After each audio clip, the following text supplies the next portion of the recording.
What if the solution to your worst night's sleep isn't another pill or a sound machine, but a silent device under your pillow that taps into your brain's own frequencies?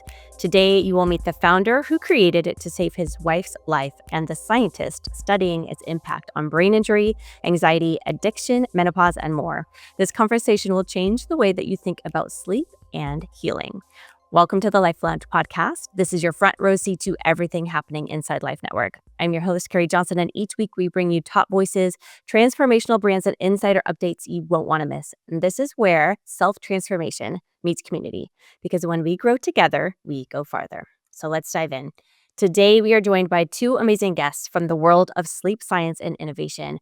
James Marsh is the founder and CEO of Sleep Vibe, a breakthrough wellness tech company that developed a silent sleep aid device using non-audible binaural beats. Inspired by his wife's struggle with a debilitating neurological disorder during the pandemic, James created this technology to help her, and now it's transforming how thousands of people sleep. And then alongside him today is Dr. Poppy May Gardner, a postdoctoral research associate at Washington State University's Elson S. Ford College of Medicine. Her research focuses on sleep quality, neurodegenerative disease, brain injury, and how technology like Sleep Vibe may play a role in restoring true rest. Welcome to the Life Lounge podcast, Dr. Poppy and James. Thank you for being here. Thank you, Karie. Having us. Oh, wow. I'm so grateful to have you both on together, not only just to kind of really dive into the importance of sleep and kind of like the crisis around it nowadays, too, just in the world that we live in, and then get into Sleep Vibe and the device that James created. So I'm very excited to, on both accounts, just to learn from both of you.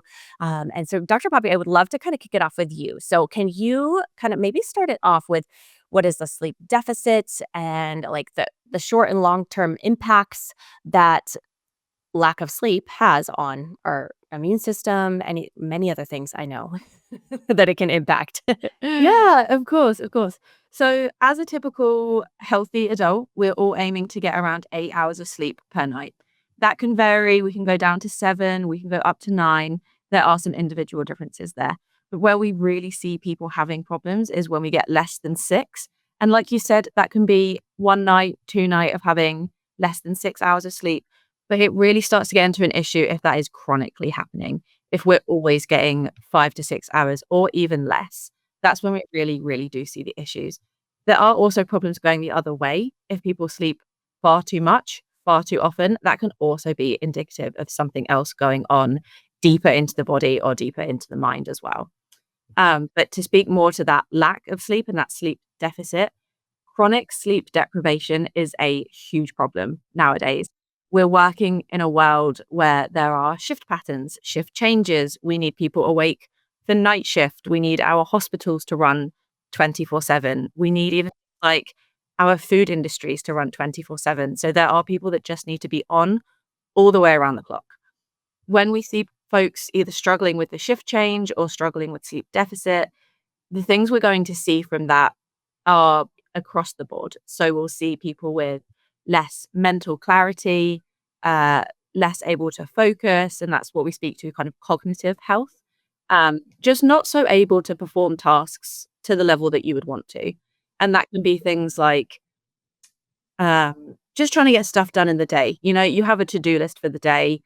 You're feeling sleepy or feeling tired, you can't quite make that to-do list.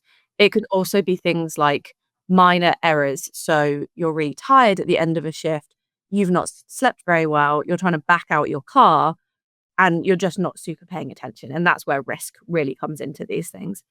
As well as the cognitive, we can also see it in mental health. There are real strong correlations between sleep deficit or sleep deprivation and feelings of anxiety or feelings of depression. And again, it can go the other way. So depression is really one that creeps in going the other way. A lot of the time we see when people are sleeping too much, then we see those symptoms of depression and we see a correlation there. But to stick more with the sleep deficit, we'll also see just general performance impairments with sleep deficit. So people at work not meeting targets, not being able to relate to people fully, just kind of having that cloudy, foggy feeling that we have all had when we don't sleep enough. It is super common. It happens once in a while that you really don't sleep as well, but when it's chronic and when it's happening all the time, we really do then start to worry about wider health problems. And as you spoke to in the intro there as well, a lot of physical health problems, immune system problems, and just more likely to become unwell, be that something as like a common cold, that you are more likely to feel physically unwell and start meeting criteria for other conditions if you are chronically sleep deprived. Right. Your body's just kind of worn down and you Exactly. can easily catch a cold. Maybe if it was more rested, you wouldn't get it as easily. Exactly. Okay. Exactly. One of the descriptions we like to speak to, and this doesn't hold true for everyone, but a lot of folks I've spoken to have this. It's that feeling of when you work, you study, study, study, and you're in your usual day-to-day life. When you stop to take a break, whether that to be, on vacation or you just have some time off or some downtime, that is typically when people get sick. And Yeah. there is some real science to that. I'm lucky my colleagues at different universities have kind of spoken to this. It's not really what me and my lab do, but there are sleep scientists out there looking at what that is, because it's like your body is on full power, full power, full Yeah. power. And as soon as you give it that break, these illnesses, these bugs, these sicknesses creep in. Yeah. So yeah, that's the best way I can describe it when I'm just kind of generally sharing what that looks like. Is it's Mm-hmm. that feeling of, oh gosh, I can feel something coming on. I'm 100% about to get sick because I've Yeah. stopped. And it's your body realizing like, oh, we have a break, we have a moment. And then it takes on all of the sickness and all of the That's illness. interesting. Yeah. That's definitely happened to me. Yeah. I have Uh-huh. definitely seen that happen. I was like, "Oh, man, I'm on vacation." And so literally and I'm on vacation and you'll get sick. It's like, oh, so how do we, like, not make that happen? What do we Yeah, do? yeah, exactly. It's like you need to stop and have a restful vacation before the vacation. So it's Yeah, like, I need right? to stop, get my body ready, remind it that it can rest, and then Mhm. go and have the fun vacation. But of course, Right. that's not not always doable. Not always doable. For sure, in our busy days, we're trying to jam as many things as we can in a day, and it's like we're wired, but we're Yeah. tired, right? So our Yes. bodies that's I mean, I definitely associate with that feeling myself just because, like, yeah, mom of 3, work full time, and I'm, like, trying to fit so many things in a day, and then, like, by the end of the day, like, I know I am physically and mentally drained, but then, like, you lay there and you're like, "My brain won't turn off." And it's just, like, wired but tired. Like, Well, what a is bit happening? tired. Yeah, a lot of people face that, especially with some of the solutions. I'm going to say solutions air quote that we have here with, having a big old cup of coffee or caffeine pills or energy drinks, things to that. And that is, again, some people feel that that is, quick, let's get through the day. I need the energy. But like you say, you're then laying in bed at night and your brain is so wired. And it's because you've flooded it with these chemicals and coffee all day. Yeah, So yeah. yeah, wired but tired is a great catch all phrase. Yes. Oh my goodness. Yeah, I definitely noticed that. And, I do struggle with, so I'm interested to learn from both of you guys today. Yeah, I'm 45, perimenopausal. So I notice, during, my luteal phase, I just, I cannot sleep. It's like horrible. And it's like 5 hours of sleep maybe. And then it goes back to more like closer to 7. But yeah, it's my brain. I don't know, like my body, I'm not sure what's happening there, but it just is like on alert and it's exhausted, but it will not sleep. So, Yeah. Yeah. The joys of being a woman. yes. Yeah, blessing and a curse because we have, it's yeah, so many things happening with our bodies too. It's just like always changing. But so can you speak to a little bit more about today's day and age, we are surrounded by, lights all day long. We're able to communicate right now, through the screen. And, we have all these blue lights with, stimulus. So, like, what can we do in our day to day life just to, mitigate the damages to our sleep that's happening right now? Yeah, of course. So, like you mentioned, we are on our screens a lot of the day. I don't want to say 24/7, but sometimes it sure feels close. A lot of that we can't do much about. The way that the world works these days, Zoom and call meetings just like this, we need to have them. It's how our world works.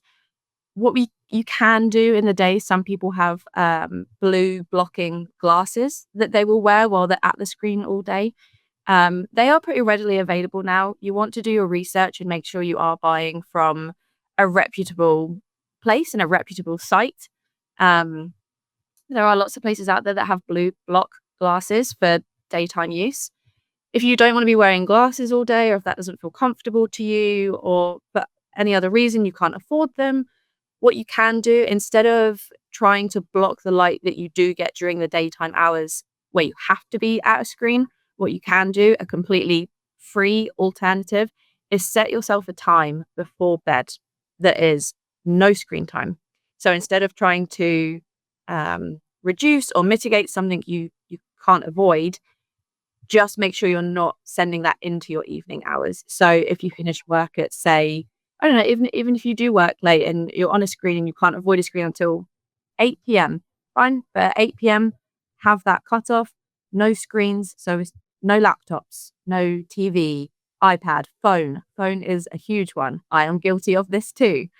No phones before bed, because the blue light that is behind those screens that's keeping you awake, that is across all devices. So set yourself a time, say 8 p.m., everything off, and then that's your time to start winding down for the evening. Think hot shower or warm shower, read a book, listen to a podcast or the radio, or do some light yoga, take a small walk, nothing too invigorating exercise-wise. But yeah, just use that as your wind down time. If you journal, it's a great time to journal. If you're into art, it's a great time for that too. So anything that doesn't involve a screen, cut that off as far away from bedtime as you can. To be realistic, 1 hour is a great shot. If you could do 2, amazing. Even better. Okay. But to give recommendations that are actually realistic for people living in the real world, Yeah. even if you can do an hour before bed, that will help. 2 would be great. And then you cut that out. And I appreciate, everyone these days, we have our alarms set on our phones. I get it. I do the same thing. So make sure everything you have needed to do on your phone is done. Send that text, send that email, put that alarm on, put the phone away. And then a lot of people now will put their phone in a separate place instead of under the pillow or on the bedside. Leave it out in the kitchen. Do everything you need to do with it. Put it down. Go and do your wind down, quiet, calm, no screen activities, and then go to bed. And when that phone goes off in the morning, you'll be able to hear it, and you will be able to get out of bed to get it, and you will be awake because you've had to move to go and get it. So it's kind of a win-win. Yes. Yeah, because you did put the phone down earlier and away from you, so you're not tempted to look at it in the bright light in your face. And that is, like you said, it's, we're all guilty of it. These devices are, a blessing and a curse. And, they're made to be addictive. Like, there's people paid a lot of money to keep us on the phones all the time. Exactly. And for a lot of people, and I understand this, it's your downtime. You've been at work all day, you've been engaging with people all day, or you have children who have been up and needing your attention all day. Those nice, lovely 20, 30 minutes in bed at night where you can just look on social media, reply to friends, it's a way of having your own time. And I understand that so much, but just moving that forward and finding a pocket of time earlier, and not, like you said, laying in bed, phone right up in your face with that bright light. Those activities you want to do are totally valid. I do them too, but it's just pulling them forward so you're not doing them in bed at night just before sleep. Right. And then, get that done, out of the way, and then do the restorative time, read the book, anything else, like you said, that's not stimulating. So, okay. Very, very, very good advice. Can you speak to a little bit more about the anxiety and depression side effects that happens with people? Yeah. So it's quite a cyclical thing. It's kind of the chicken and egg argument a little bit, and one impacts the other and you get stuck in this vicious loop. So for some people, they feel it goes one way, for others it goes the other.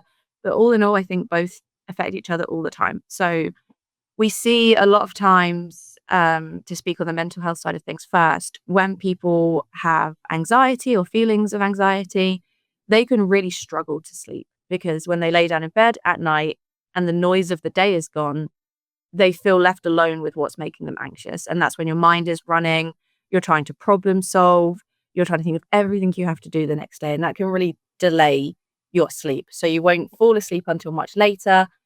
But that alarm is going to go off in the morning regardless. So your sleep time will be severely reduced. And then you wake up tired. And then you feel again like, oh gosh, I have so much to do today that I'm anxious about, but I'm so tired. Yeah. And then you're stuck all day feeling sleepy and anxious, and it just comes around on repeat. It can go that way with depression, but we can also see it going the other way, where all people want to do is sleep. It's that horrible feeling of, I have got too much heavy stuff on my mind. I just want to sleep. I don't want to think about it. I don't want to face it. I've got no energy for it. I am just going to sleep. And then again, your sleep wake rhythm can get out of sync. So if you're True. coming home from work and you're really feeling it and it's feeling heavy and you fall asleep at 6 p.m., okay, you might then wake up again around midnight Yeah. and then you're awake in the middle of the night, and then you might crash out again at, 4 or 5 a.m. You get up again. So you might sleep more or you might sleep the recommended hours, but broken up. And that's not great either. Right. So it really can go either way with those Mhm. conditions. And, severity of those conditions is impactful. If you're really on the high end and you use medication, a lot of psychiatric medications can impact sleep. Um, it really just depends on environment as well. If you're somewhere where you have a support system and someone who you share a bed with and you can get into bed at night and talk about these things, or maybe on the anxiety front, at least, if you can get into bed and you have someone there and you could speak about what's making you anxious, or if you feel comfortable journaling and you can Mhm. journal at night about what's making you feel anxious before bed. If you have this support system and these techniques and these tools in place, that can be helpful. But if it's something you have dealt with for a long time, it's feeling very severe, you are on a medication for it, then unfortunately sleep can still be either elusive or Yeah. something that you're really overcompensating with. It's a really tough balance. That is really tough because, yeah, like you said, they don't want to face the day and they're exhausted and they're just gonna kinda sleep intermittently throughout the day, but then we're not gonna get that full, deep, restorative sleep that we need, even though they're like, "Well, I'm sleeping a bunch," you know? But, like, are they able to tap into, like, REM and the deep sleep and the whole rhythm of the sleep cycle? Probably not, I would assume. Exactly. And that's exactly it. A lot of the time these periods of rest and these periods of sleep we are seeing among people who have mental health conditions are they're not restorative. And especially if they're sleeping in small bursts, you don't get to that restorative deep sleep stage. So yeah, it really depends on when people are sleeping, how long they're sleeping, and how deep that sleep is. Because you could easily add up, well, I had a 2-hour nap here and a 2-hour nap there, and I slept 4 hours at night. But 2, and 4 is not the same as 8 in this instance. So that's really important too, is to think about when you're sleeping, not just time of day, but length of time, Yeah. and are you clocking into that deep sleep? Because that's how our body was designed, right? Like, it's Exactly. like, probably what, 99.9% of a human being, like, that's how we were designed and made, and, it's the alignment with the circadian rhythm, the sleep-wake cycle, and, how it's the melatonin, like, starts to produce and the cortisol, starts to wake you up, and, so it feels like that would just be completely it would just make it even worse, like, just a vicious cycle, like you were saying. It's so tough. Sleep is one of our most important facets of health, but it is one of the most delicate and vulnerable.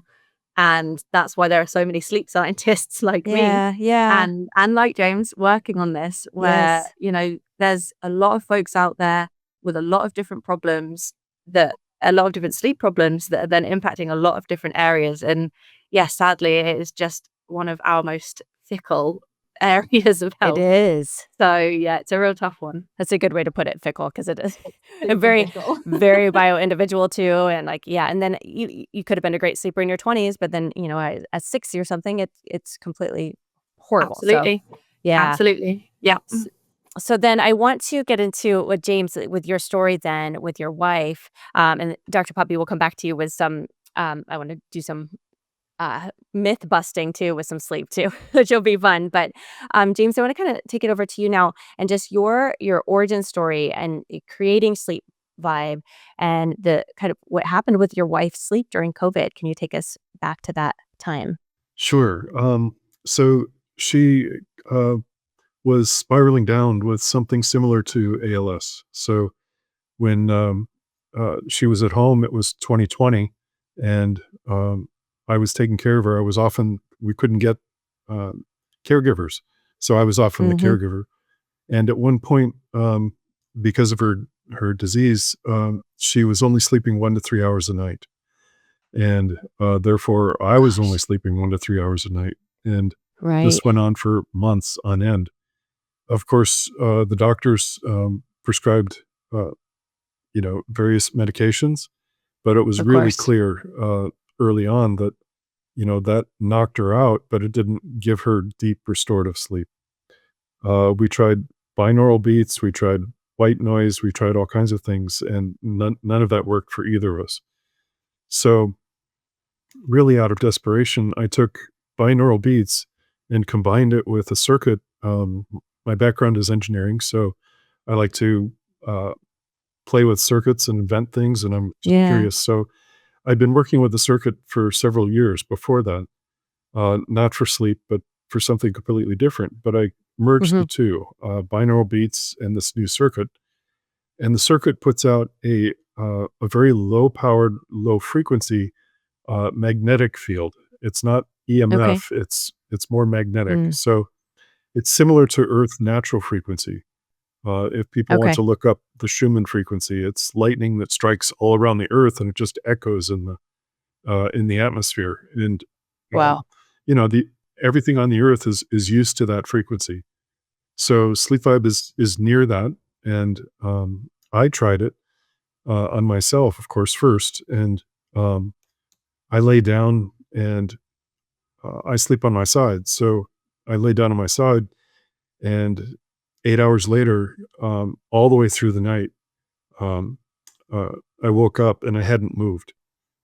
Oh Um, my gosh. so That's over amazing. the next several nights, I just started to feel more deeply rested, which was really amazing. That's amazing. Um, because the effect of not sleeping for me was that my memory started to go. I could only remember 3 to 4 seconds of, oh, I need to put this on the grocery list. I had 3 or 4 seconds to either write it down or do something Wow. with it. Otherwise, it's That's gone. scary. It was just gone. Um, That's pretty scary. the emotional regulation was it, I couldn't plan anything, and here I am taking care of my wife. I couldn't plan. And of course, I was emotionally reactive, and that's not helpful. So, No. um, so I tried. My wife agreed to try this new contraption, and Yeah. uh, came down in the morning. We had a night caregiver, and the caregiver said she slept all the way through the night. Oh my gosh. So, Miracle. yeah, it really was.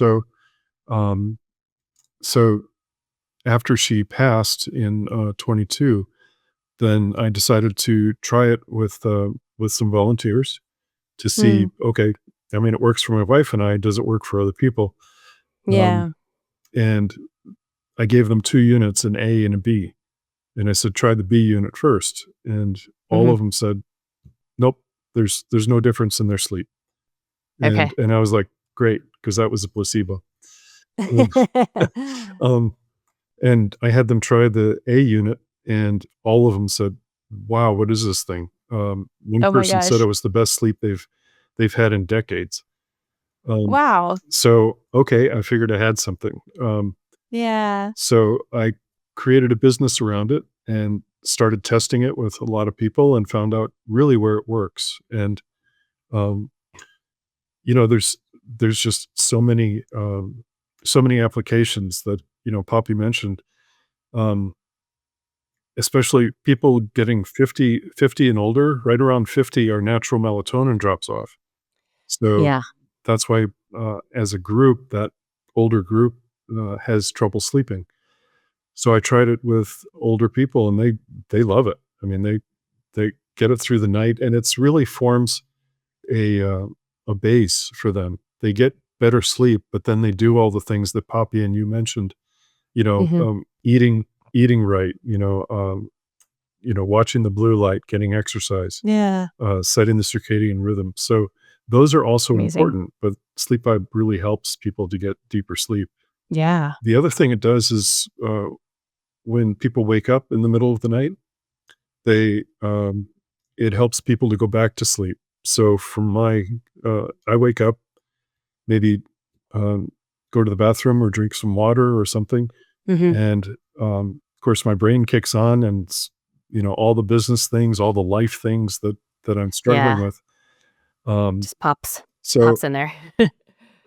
I write it down just to get it out of my head, what the Hmm. problem is, and then roll over on my side and actually pull the sleep vibe a little bit closer, and I'm out. And I wake up.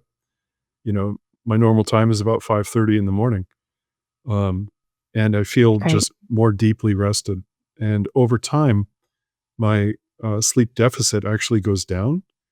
So if I lose a night of sleep for whatever reason, then it doesn't affect me the next day. I'm not looking for that Interesting. nap or that cup of coffee to wake up or stay awake. Yeah.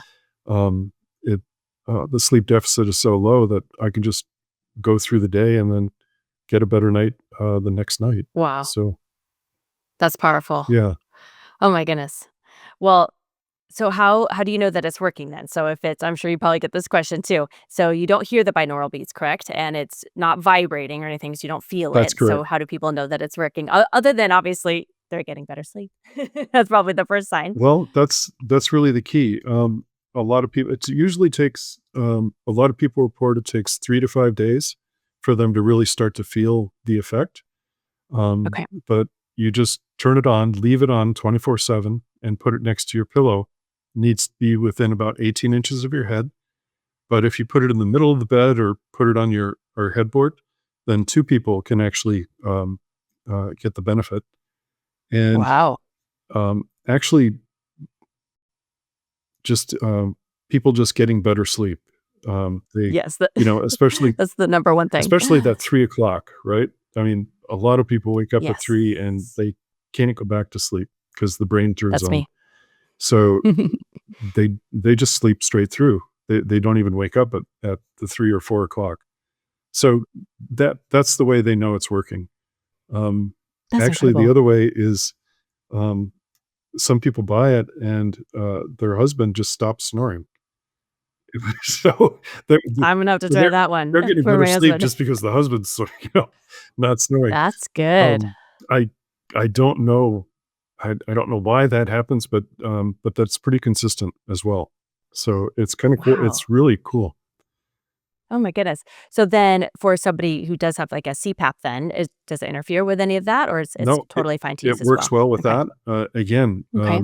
sometimes the CPAP covers people's ears or, Hmm. people with hearing aids or something. So, sleep out does not work on sound. It works just on this magnetic field. So That's crazy. Okay. Yeah. So my dad just turned 80 and he has hearing aids and it's that ruminating thought and it's kind of like that it's a vicious cycle right now and he's not sleeping and then so I'm gonna need to get this for him and myself.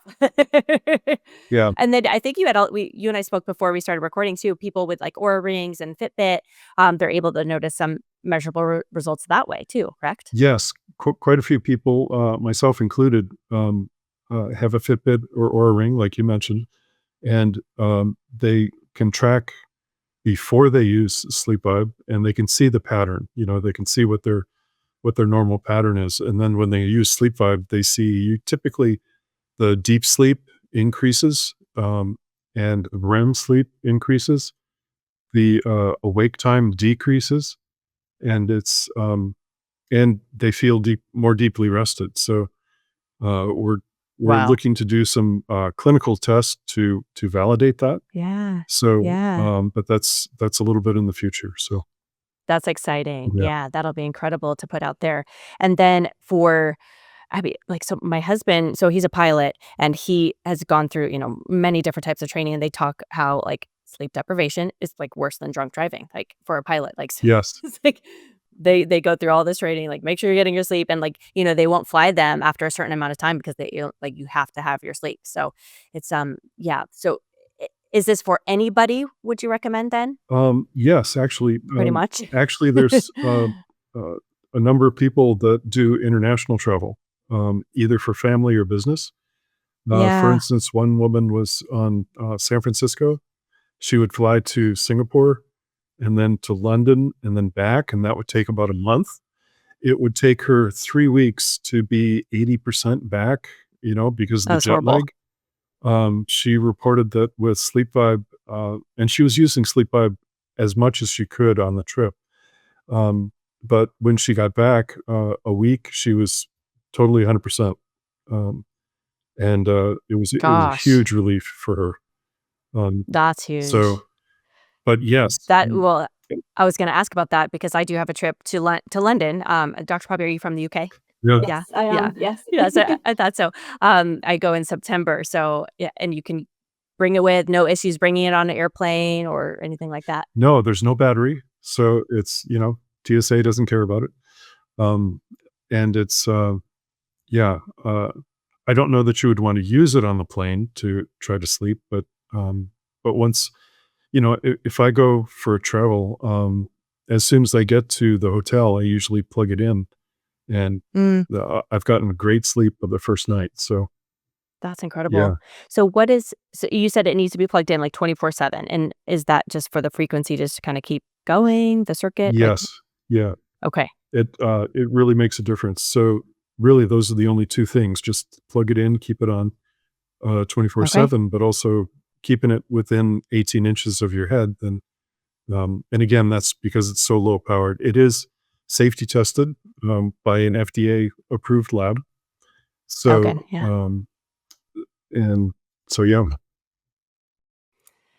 Incredible. Wow. I'm so excited about this because I think everybody needs to know about this device. So I'm so glad that we brought both of you on. I mean, not only just the importance of sleep too, Dr. Poppy, and just all your work there too, but then yeah, so James for creating this, and I'm so sorry for the loss of your wife, and just now being able to take this incredible device and help so many other people and the struggles, because it is a struggle. Like, it's like anybody who's had a bad night's sleep, they know like how horrific that feels. So And especially talking with people, especially, women that are dealing with menopause and hmm perimenopause, they, they're, they're really relieved. It sleeps all the way through the night, and they really yeah. love it. As Dr. Poppy mentioned, people that sleep night shifts, there was hmm one doctor that he did a night shift, and he goes home and he has two kids. It was winter and they stay in the house and they play, and they yeah. would wake him up. But with hmm sleep vibe, he slept all the way through to the afternoon. Um, Wow. and And that's important for a doctor to get his sleep. it really is, especially them. I mean, they're making life and death decisions, of course. So, hmm Um, Wow. Unbelievable. Yeah. So it is really for anybody. So then, do you recommend people to still like, are the, you know, any other sleep aids that they should have in addition to this, or just rely solely on this? Like, is, white noise, I know people do still use, or medications and like, don't do that. Like, what would you say do and don't? um, I I would say to keep using whatever they're doing, and then add sleep vibe to it and see what changes. Of course, Okay. medication, always check with your doctor, Yes. But I like, the sound of rain, so I actually Yeah. have my phone nearby, and I play a rain, on infinite loop, Yep. and there's no conflict whatsoever. Um, That's incredible. Okay. That's so, good to know. Yeah. But pillows, yeah, definitely yeah, pillows, white noise pillows too. machines, whatever makes you comfortable and helps you sleep, go for it. The goal is for people to get good sleep, so Exactly. Yeah. And if you're on medication, make sure to talk to your doctor if you're going to go off of yeah, it. yeah. But people do find, that they don't need, medications, so or, Yeah. the That's the powerful. CBD gummies and things like that. They hmm try to they stop, and then they realize they don't need it anymore. So that's a very individual journey. So, um, Very true. Yeah. yeah. Like you said, add it into what you currently do and just notice the benefits. And then, yeah, kind of maybe test things to pull out, unless it's like a prescription, talk to your doctor. But yeah, so like I know a lot of people who do take melatonin before they go to sleep just to kind of start to fall asleep faster. But yeah, maybe they don't need Right. Yeah. it. Oh, wow. Okay. So I want to get into kind of like a fun segment too. The kind of a few sleep myths that many people typically believe or have believed before.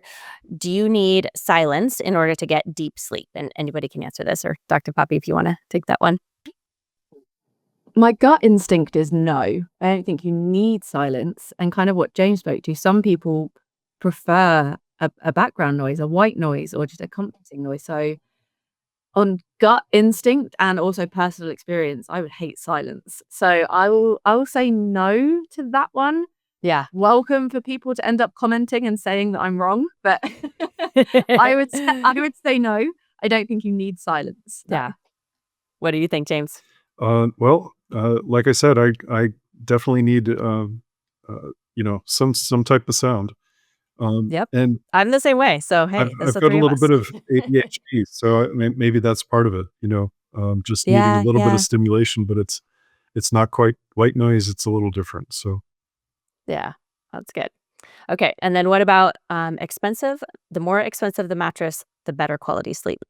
Dr. Poppy, what do you think? Oh, I would lean towards yes. I would. Okay. Sadly, as someone who has spent, 6-7 years of my life as a student previously, I would hate to admit that expensive things are better because I never would have had the budget for them. Right. Typically, I would say yes. And there are a lot out there on the market now that you can have, especially if you share a bed with someone. You can have one side that does one thing and one side that does another thing. Yes. One side stays hot, the other is cold, one is firmer, one is softer. There's probably a sweet spot where you can spend a decent amount of money and get a real decent quality mattress without going, too far and breaking the bank. But yes, I would say sadly, probably that is true. Yeah. James, Yeah. what do you think? yes, definitely, especially over time. I'm I'm larger bodied, so a cheaper mattress tends to start to Sag. sag. Yeah, yep. Yeah. So And that affects your back and neck. and yeah, so it's well worth the money. I mean, we spend a third of our life in bed, and it's good to get that deep sleep. So Very good point. Yes. Very good point. That's actually something else you mentioned about the back pain. I think that it's kind of like a two sides of the same coin argument, is that yes, the mattress will help with your sleep for one, but if you do have a cheaper mattress that then does start causing all these other problems, you might feel like you're sleeping just fine on the mattress, but if you're ending up hurting your back or your hips or your neck, then ultimately that pain might keep you awake. So even if you still think you're sleeping fine, yeah. no, the pain will then interrupt you. So yeah, that's a really good point to bring up, that the mattress isn't only about keeping you sleeping and sleeping well, but it is also just about keeping your body healthy too. So Yeah. I'm glad you mentioned that. Yeah, definitely. Yeah, because James, you did bring up a very good point too. Like a third of our lifetime is spent sleeping. Yeah. Gotta make sure that we're Well, sleeping well. So hopefully a third. I mean, we're supposed to get enough, but very good point. Yes. Yeah, give or take for sure. Okay, and I know we already talked about this. Tech disrupts natural rhythms. Dr. Puppy, we already Absolutely, pretty much said yes. this one. But is that's true, correct? Absolutely Technology true. disrupts natural rhythms. Yes, absolutely true. So there is a very nerdy, scientific, detailed answer that comes from the world of neuroscience.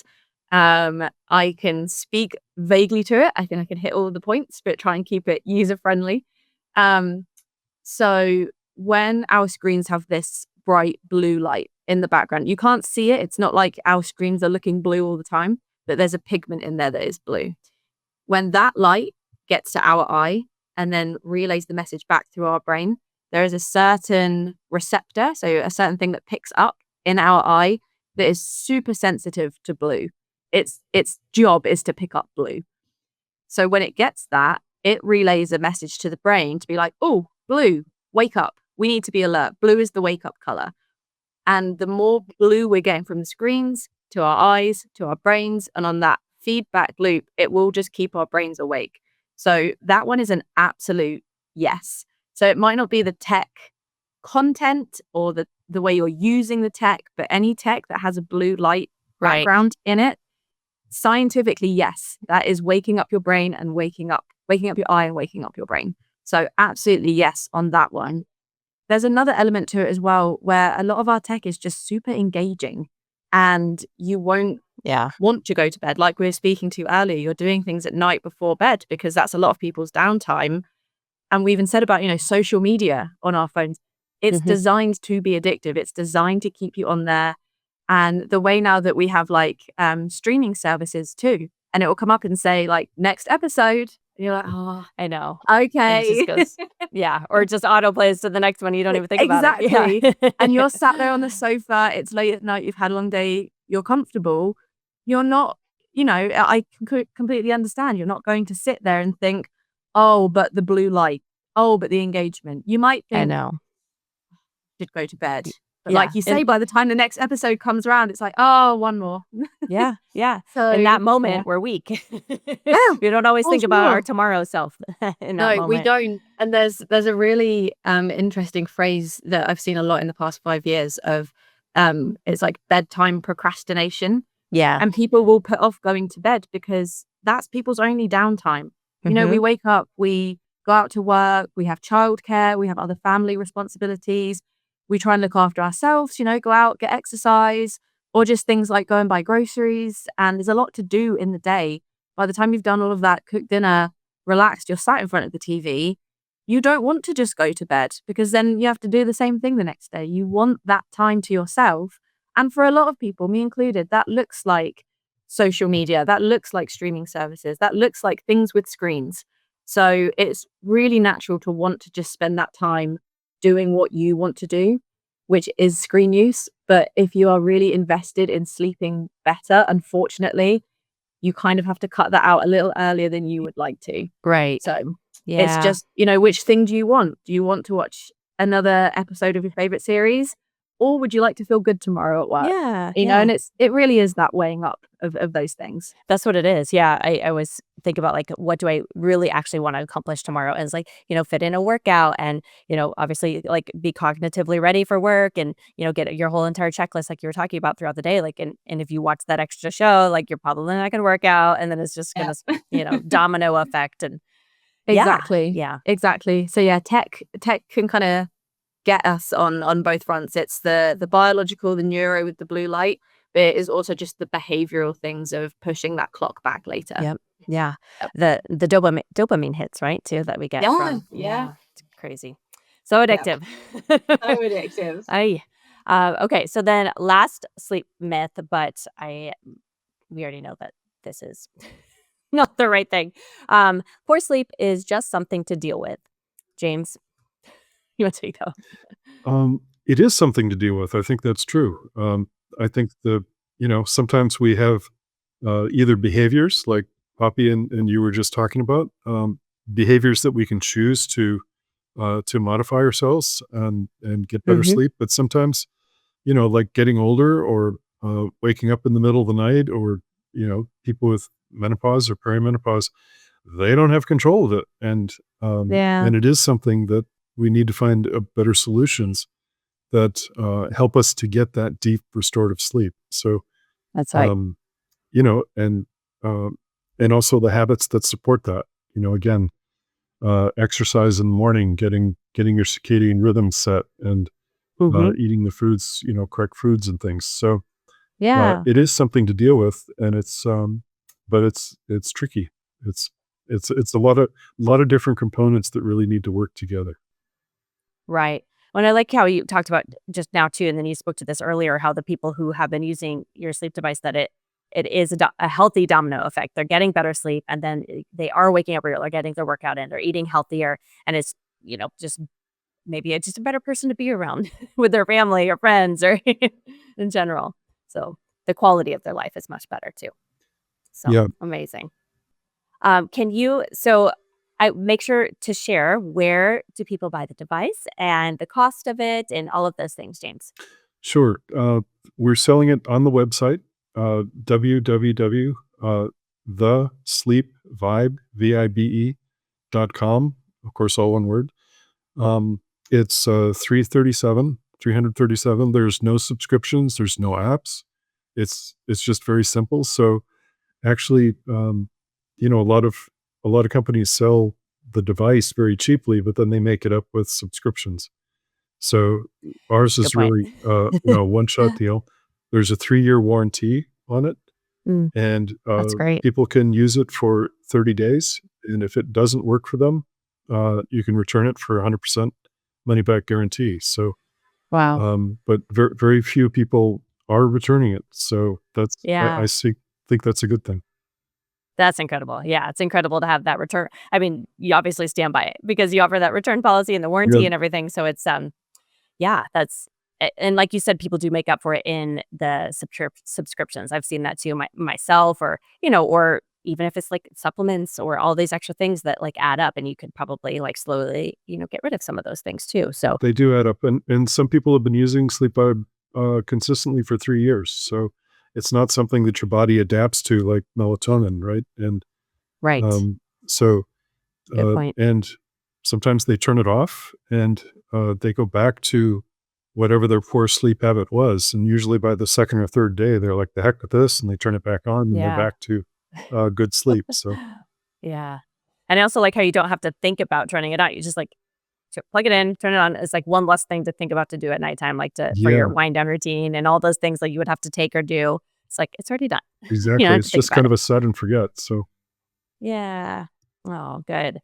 All right. Well, we'll make sure that we link all of that, info below, where to find, the device as well and purchase as well too. And so, is there anything else that you guys would like to say that you feel called to say to the person listening, or anything else that we might have forgot to share, either of you, that you would like to wrap it up with? I've got one thing.